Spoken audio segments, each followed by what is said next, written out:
तिने कलत्र म्हणजे पत्नी, दोघीही सुंदर, पैशाला कमी आहे का? पैसाही प्रचंड.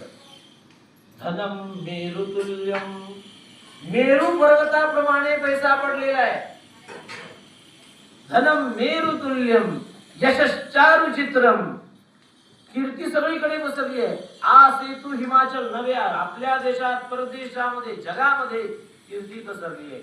पण एवढं जरी असलं तरी शंकराचार्य म्हणतात हरीच्या चरणावरती, हरे रंध्री पद्मे किंवा गुरु रंध्री पद्मे, गुरुच्या चरणावरती किंवा हरीच्या चरणावरती आमचं मन लागलं नाही तर ततः किम ततः किम ततः किम ततः किम, त्याचा काय उपयोग आहे? शरीर सुंदर असून, पत्नी सुंदर असून, मुलगा चांगला असून, कीर्ती सगळीकडे असून, प्रचंड मेरू पर्वताप्रमाणे धन असून, या सगळ्या गोष्टीचा काहीही उपयोग नाही.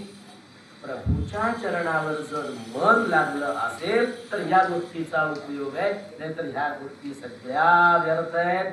त्या 5-50 वर्ष 100 वर्षामध्ये राहणार, नंतर काय तसंच राहणार आहे का? मला सांगा, शरीर काय तसंच राहणार आहे? आत्ता चांगलं आहे, उद्या बिघडणार आहे, ते म्हातारपण येणार आहे, केस पांढरे काळ्याचे पांढरे होणार आहे, सुरकुत्या पडणार आहेत अंगावर, जाड होणार आहे, बारीक होणार आहे, चालता येणार नाही, उठता येणार नाही, बसता येणार नाही.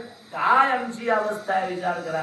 तात्पुरता हा सगळा खेळ आहे आणि या तात्पुरत्या खेळाकडे उगी बघत आपण नुकसान न करता गुरुच्या चरणावरती, भगवंताच्या चरणावरती लीन झालं तर या सगळ्या गोष्टीचा उपयोग आहे, नाहीतर हे सगळं वाया गेलं. ततः किम ततः किम ततः किम ततः किम.